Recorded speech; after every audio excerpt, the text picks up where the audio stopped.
शेवगाव पाणीपुरवठा योजनेत लोकप्रतिनिधींकडून अडथळे, पत्रकार परिषदेत अरुण मुंडे यांचा खळबळजनक आरोप. शेवगावचा पाणी प्रश्न गंभीर होत चालल्याने अरुण मुंडे यांनी उचलले पाऊल.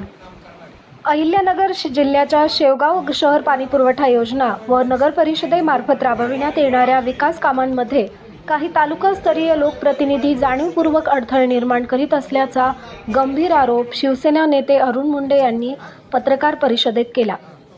पूर्वी नियुक्त करण्यात आलेल्या तांत्रिक सल्लागार संस्थेने योजनेत अनेक त्रुटी ठेवल्याने तिची मान्यता रद्द करण्यात आली असून नव्या संस्थेमार्फत सुधारित आराखडा तयार करण्यात आल्याची माहिती त्यांनी देऊन म्हणले की जुनी तांत्रिक संस्था रद्द करण्याचा ठराव नगरपरिषद बैठकीत मंजूर होऊ नये यासाठी प्रयत्न झाले.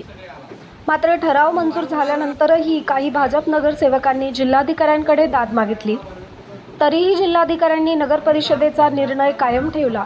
काही लोकप्रतिनिधींनी नगरसेवकांवर दबाव टाकण्यासाठी फोन केल्याचा आरोपही त्यांनी केला असून त्याचे रेकॉर्डिंग आपल्या ताब्यात असल्याचा इशारा त्यांनी दिला असल्याने शेवगाव येथील पाण्याचा प्रश्न मात्र गंभीर बनला असून त्यासाठी अरुण मुंडे यांनी पावले उचलली आहेत.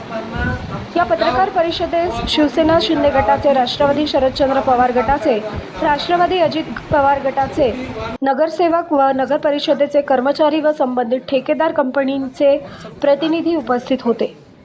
पांडुरंग निंबाळकर, अहिल्यानगर, शेवगाव.